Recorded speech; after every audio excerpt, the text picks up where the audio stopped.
வணக்கம் நண்பர்களே, நான் உங்கள் ஏகே. இன்னைக்கு நம்ம இந்த வீடியோல பார்க்க போற விஷயம் கேட்டீங்கன்னா, எலிமினேஷன் சேம்பர் 2026ல ஒரு முக்கியமான மேட்ச் நடக்க போகுது. அந்த மேட்ச்ல பலவிதமான ட்விஸ்ட் வரப்போகுது. அது என்னன்றதை தெரிஞ்சுக்கலாம். அதெல்லாம் தெரிஞ்சுக்கிறதுக்கு முன்னாடி நீங்களும் நம்ம சேனலை சப்ஸ்கிரைப் பண்ணி வச்சுங்க. இதே போல இன்ட்ரெஸ்டா ரெஸ்லிங் பார்க்குற உங்க ஃப்ரெண்ட்ஸ்க்கு இந்த வீடியோ ஷேர் பண்ணி விட்டுட்டு தொடர்ந்து பாருங்க. எலிமினேஷன் சேம்பர் 2026ல முக்கியமான மேட்சான ஒன் ஆஃப் த மேட்ச் என்னன்னு கேட்டிங்கன்னா, வேர்ல்டு ஹெவிவெயிட் சாம்பியன்ஷிப் வச்சுருக்கோம் சிஎம் பங்க் வர்சஸ் ஃபின் பாலர். இந்த மேட்ச் ரொம்ப எதிர்பார்ப்பை ஏற்படுத்தியிருக்கு. ஏற்கனவே உங்களுக்கு நடந்த மேட்ச்சில் அந்த ராவில் நடந்த மேட்ச்சில் ஃபின் பாலரை தோக்கடிச்சு சிஎம் பங்க் வின் பண்ணியிருப்பாரு. அந்த மேட்சே ஒரு இன்ட்ரெஸ்டிங்கான மேட்சாக இருந்துச்சு, நல்ல மேட்சாக இருந்துச்சு. இப்போ இவங்களுக்கான ஃபியூடு மீண்டும் உருவாயிருக்கு. இந்த ஃபியூடில் என்ன மாதிரியான ட்விஸ்ட்லாம் வரலான்ற மாதிரி சொல்லப்படுகிறதுன்னு கேட்டிங்கன்னா, சிஎம் பங்க் வர்சஸ் ஃபின் பாலர் மேட்ச்சில் கண்டிப்பாக ஜட்மெண்ட் டேவோட இன்டர்ஃபேஸ் இருக்கும். அதனால ஜட்மெண்ட் டே வந்து அட்டாக் பண்ணி ஃபின் பாலரை ஜெயிக்க வைக்க முயற்சி பண்ணுவாங்க. அதை கூட நடந்து முடிஞ்ச கடைசி ராவில் என்ன சொல்லியிருப்பாருன்னு கேட்டிங்கன்னா, உன்னை ஜெயிக்க வைக்கிறதுக்கு நான் முயற்சி பண்ணுறேன், நீ சாம்பியன் ஆகணும் அப்படின்ற மாதிரி ஜேடி பேசியிருப்பாரு.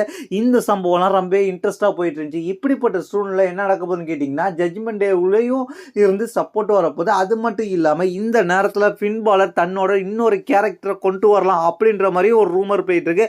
ஏன்னா ஏற்கனவே ஃபின் பாலர் வர்சஸ் சிஎம் பங்குன்ற மேட்ச் நம்ம பார்த்துட்டோம். அந்த மேட்ச் வந்து கிளியரா வந்து ஃபின் பாலர் தோக்கடிச்சு சிஎம் பங்க் வின் பண்ணிட்டாரு. அதனால மீண்டும் வந்து ஃபின் பாலர் வர்சஸ் சிஎம் பங்க் மேட்ச் வைக்கிறதுக்கு பதிலா இந்த வாட்டி ட்விஸ்ட்டை உண்டு பண்ணி மீண்டும் WWE வந்து ஃபின் பாலரோட இன்னொரு கேரக்டரான டீமன் கிங் கேரக்டரை சிஎம் பங்குக்கு எகென்ஸ்ட், அது மட்டும் இல்லாமல் சிஎம் பங்கோட ஹோம் டவுனான சிக்காகோவில் இறக்கலாம் அப்படின்ற மாதிரி சொல்லப்படுகிறது. அதனால வந்து இந்த மேட்சோட ரிசல்ட் ரொம்ப இன்ட்ரெஸ்டாக இருக்கும் அப்படின்ற மாதிரி எதிர்பார்க்கப்படுகிறது. அதனால இந்த மேட்ச்ல வந்து CM Punk versus demon king அப்படின்ற மாதிரி இந்த மேட்ச்ல ஷாக்கிங்கே நடக்கலாம் அப்படின்ற மாதிரி இப்போ ஒரு மிகப்பெரிய ரூமர் போயிட்டு இருக்கு.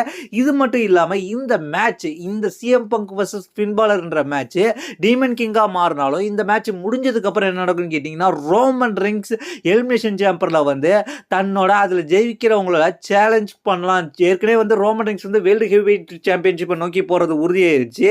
அதனால வந்து இந்த இடத்துல வந்து ஜெயிக்கிறவங்கள சேலஞ்ச் பண்ணிட்டு போலாம், ஃபேஸ் டு ஃபேஸ் சந்திக்கலான்ற மாதிரியும் இப்போ ஒரு ரூமர் போயிட்டு இருக்கு. அதனால இந்த எலிமினேஷன் சேம்பர்ல இந்த சம்பவம் மிகப்பெரிய எதிர்பார்ப்பை ஏற்படுத்தி இருக்கு. இந்த மேட்சை பத்தி நீங்க என்ன நினைக்கிறீங்கன்றதை கீழே உள்ள கமெண்ட்ஸ் கமெண்ட் பண்ணுங்க. தேங்க்ஸ் ஃபார் வாட்சிங்.